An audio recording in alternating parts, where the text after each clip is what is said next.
Hi, I'm Peter Adamson, and you're listening to the History of Philosophy podcast, brought to you with the support of the Philosophy Department at King's College London and the LMU in Munich, online at historyofphilosophy.net.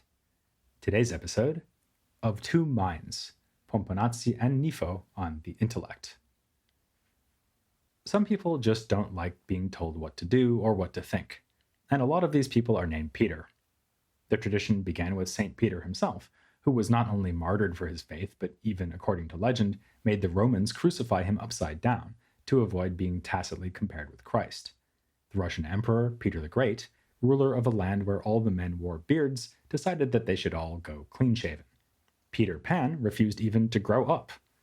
The guitarist of The Who, Pete Townsend, Pete Townsend, while the reggae singer Peter Tosh was so annoyed at being forbidden to smoke marijuana that he wrote a song called Legalize It.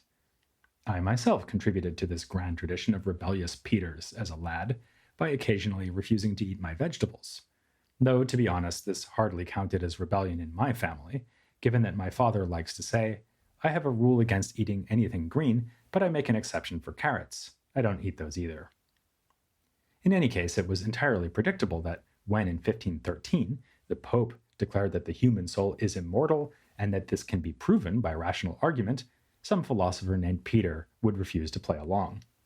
3 years later, Pietro Pomponazzi published his work on the immortality of the soul. The Pope would no doubt have approved of the title, but not the rest of it. It argues that philosophical arguments point rather towards the soul's mortality, its essential dependence upon the body. Pomponazzi concluded by acknowledging the truth of the Christian teaching that the human soul does live on after death, but he denied that this can be established philosophically. Unsurprisingly, this provoked a hostile reaction. The treatise was burned at Venice, and Pomponazzi was accused of heresy. Fortunately for him, his patron was named Peter too. This was the bishop, Pietro Bembo, whom we met as the author of a dialogue on love called Lia Solani. Despite being himself a Platonist philosopher, Bembo gave Pomponazzi political protection. Meanwhile, Pomponazzi got busy mounting his own defense. He wrote 2 works responding to critics, the most significant one being Agostino Nifo. The two had clashed before, having been rivals since the 1490s when both lectured at the University of Padua. As we've seen, Padua was a center of peripatetic philosophy in the Italian Renaissance. Aristotle's treatises were assiduously taught and studied there, alongside commentaries on his works, but this does not imply that all the Paduans were in agreement about how to interpret Aristotle. Actually, the theory of soul most strongly associated with Padua is one that Pomponazzi would harshly criticize.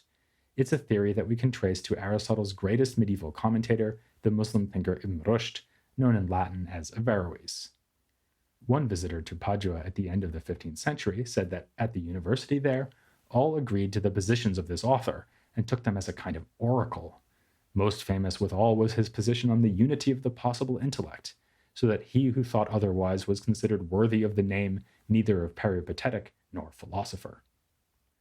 To which you may well say, Latin Averroism? How is that still a thing? We last met the phrase in the 13th century, when the arts masters at Paris flirted with the dangerous ideas of this man, known simply as the commentator, in particular his belief in the eternity of the world and in the unity of the intellect. This provoked condemnation from the Bishop of Paris and refutations by colleagues, including Thomas Aquinas. But unlike the soul, according to Pomponazzi, Averroism managed to live on. It flourished above all in Italy, where at the end of the 14th century, Blasius of Parma was already reprimanded for accepting Averroes' view on the intellect. 100 years later, the same teaching was receiving support from Nicoletta Vernia, who taught both Nifo and Pomponazzi. Again, this provoked an official rebuke. In 1489, the Bishop of Padua threatened that Averroism would be punished by excommunication.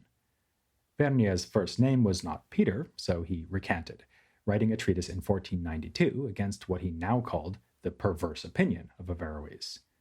This was presumably because of the pressure that had been brought to bear on him, though he claimed to have changed his mind upon reading more carefully and widely in the Aristotelian commentary tradition.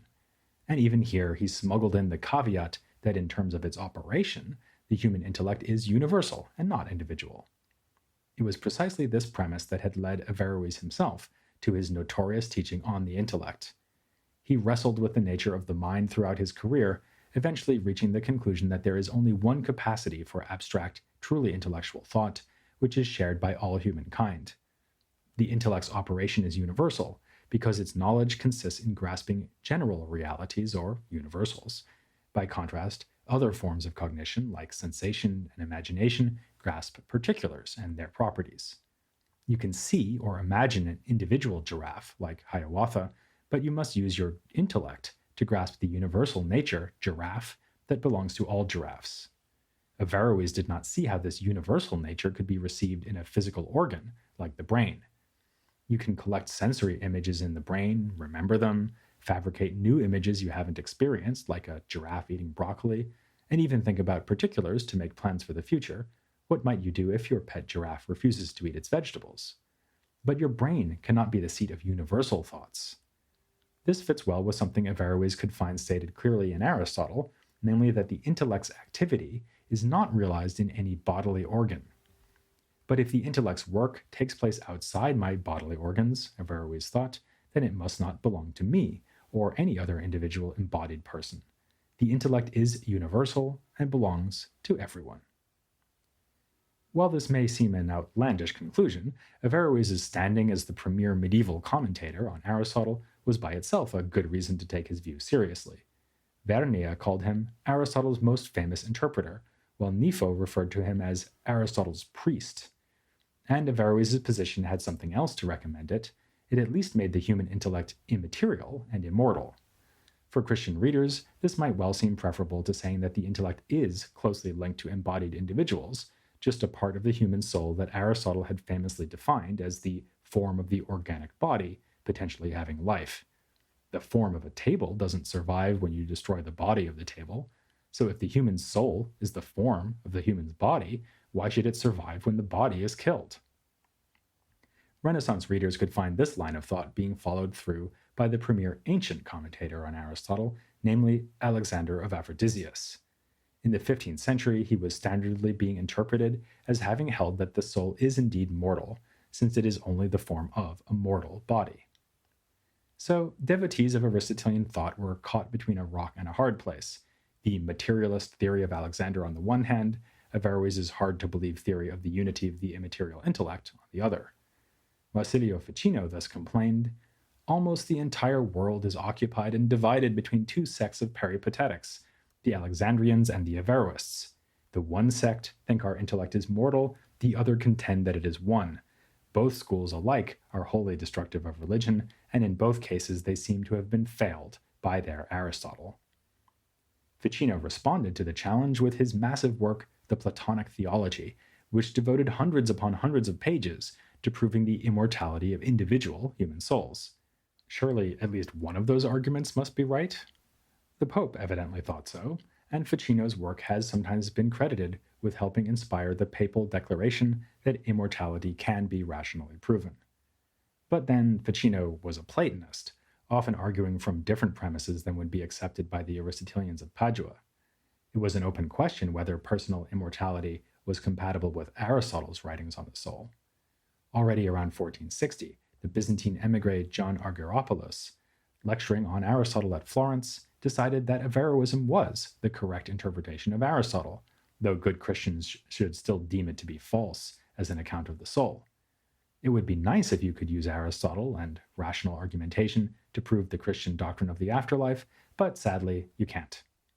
The same conclusion was reached by Alessandro Achillini and Luca Prasiccio, Averroists who taught at Bologna and Naples, respectively.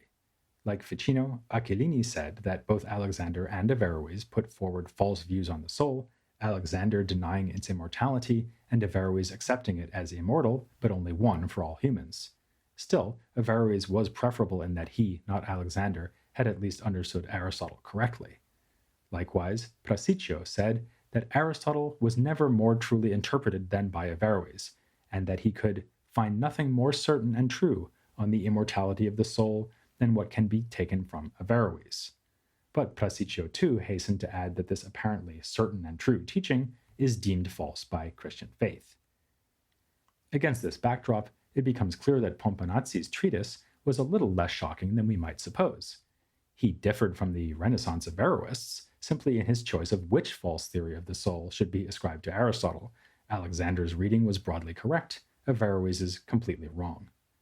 Like the Averroists, Pomponazzi offered detailed arguments for his preferred interpretation of Aristotle, and then piously distanced himself from the resulting theory with some final disclaimers. But why was he so certain that Aristotle was committed to the mortality of the soul? He depended above all on passages where Aristotle closely associates intellectual thinking with imagination. Consider what happens when you think about giraffes, even at the most abstract scientific level.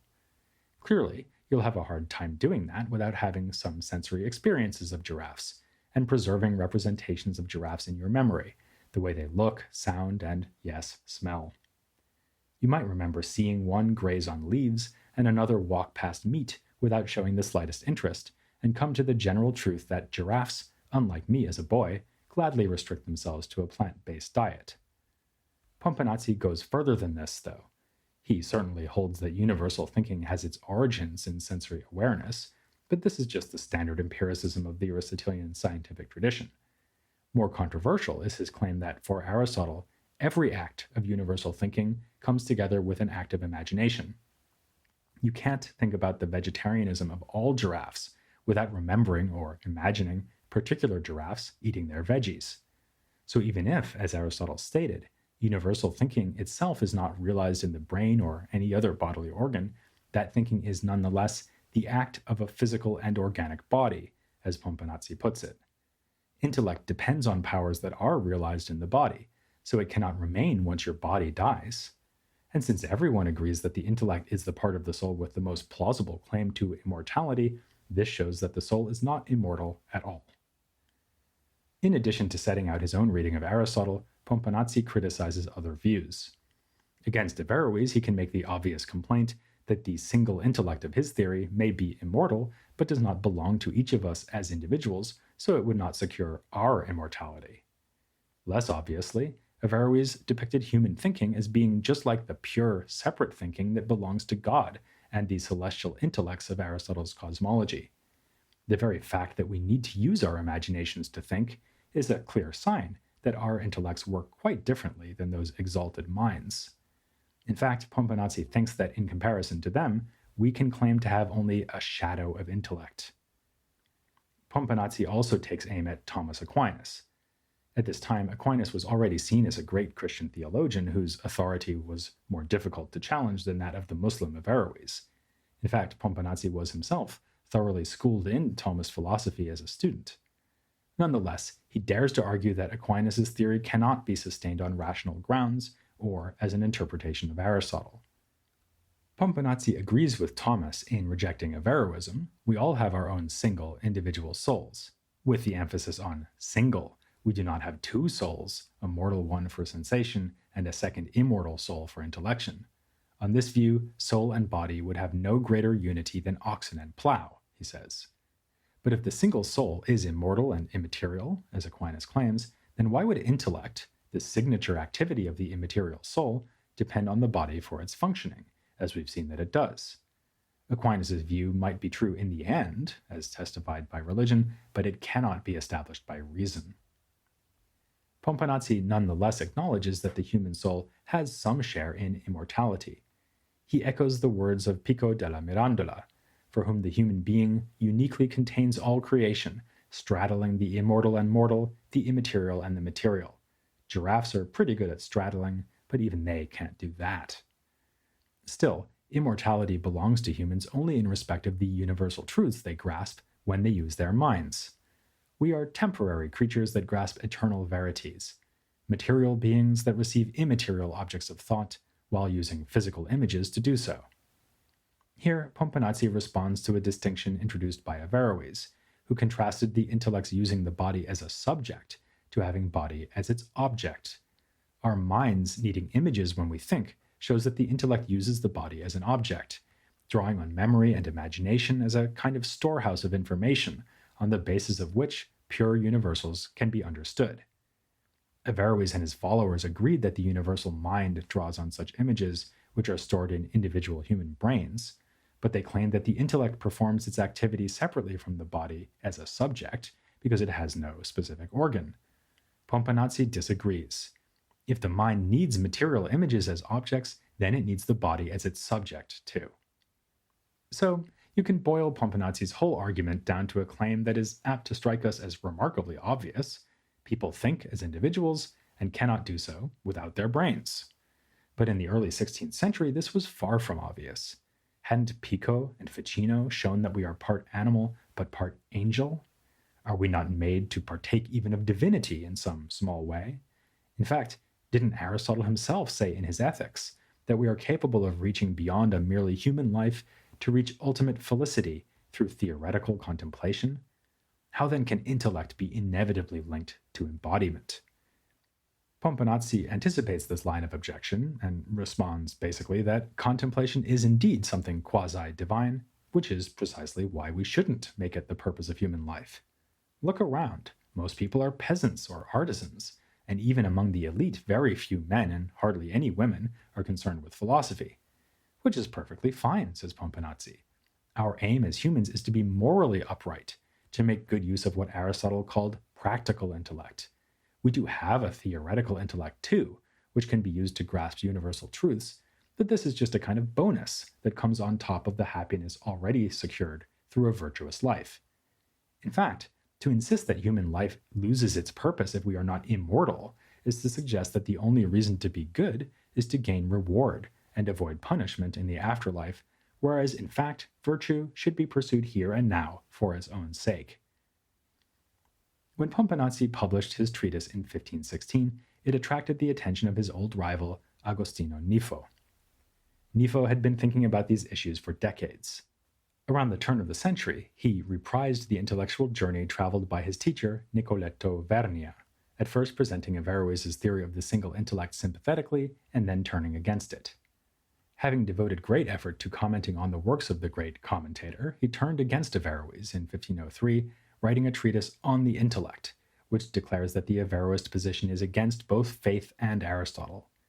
It errs in supposing that the subject of thinking must be just as universal as its object, that if what we all grasp when learning about giraffes is a single intelligible form of giraffe, then there can be only a single intellect that grasps it. Instead, we can say that each human intellect receives a unique form of its own, by means of which it understands the universal nature of giraffe. This is a major concession, since it gives up on an idea found in Aristotle and always stressed by Averroists like the younger Nifo, namely that the mind actually becomes identical to the universal nature it grasps. Now, Nifo replaces this with the idea that the mind has its own representation of that nature, sometimes called in scholastic jargon an intelligible species. Or as Nifo puts it, the mind does not actually have within itself the object of intellection, but something through which it understands the object of intellection intellectually. It's sort of like having a picture of the giraffe rather than the nature of the giraffe itself. Having persuaded himself of this, Nifo is able to make the politically convenient move of embracing a position more like that of Aquinas. The human intellect is not so exalted as to be single and universal, but it is nonetheless immortal and independent from the body in its operation. As a result, the philosophical study of the soul is itself, like human nature according to Pico della Mirandola, it spans the material and immaterial realms and is thus a science that belongs to both physics and metaphysics. It is from this position that Nifo attacks Pomponazzi. He makes short shrift of Pomponazzi's main proof of the soul's mortality, namely that it cannot think without bodily images. While it is true that images are needed at first, so the intellect can learn about universal truths, it can dispense with the images thereafter and occupy itself with nothing but universals. So the mind can still be active after bodily death.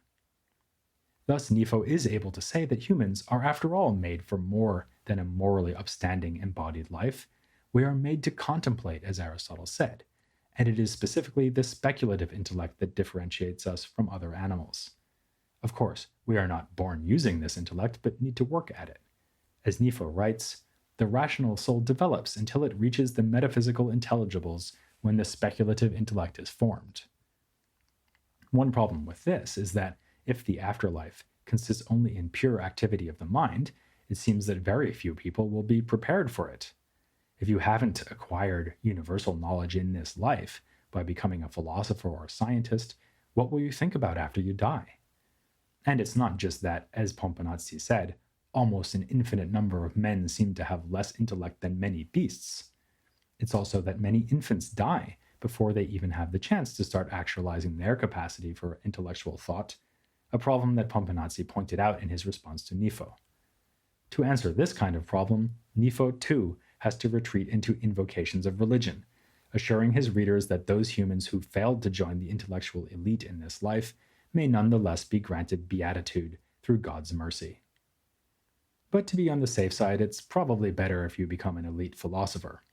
So it would be really helpful if one of these Paduans would tell us how to go about doing that.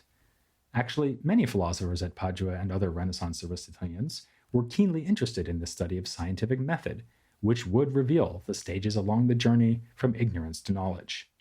But the man most famous for his discussion of these issues was Jacopo Zabarella. In his theory of intellect, Zabarella was sympathetic to the approach of Pomponazzi. He likewise rejected the views of Aquinas and Averroes, and agreed with Pomponazzi that the mind needs body for its operation because it always has to use images, albeit that the universal thinking it can do on the basis of those images requires no bodily organ. That's the metaphysical side of things, but what about the methodological and epistemological side? How exactly do we go from experience of particulars to universal understanding? To find out, I'll tell you to join me next time, unless your name is Peter, in which case you'll do whatever you darn well please, for Zavarella's Philosophy of Science, here on the History of Philosophy, without any gaps.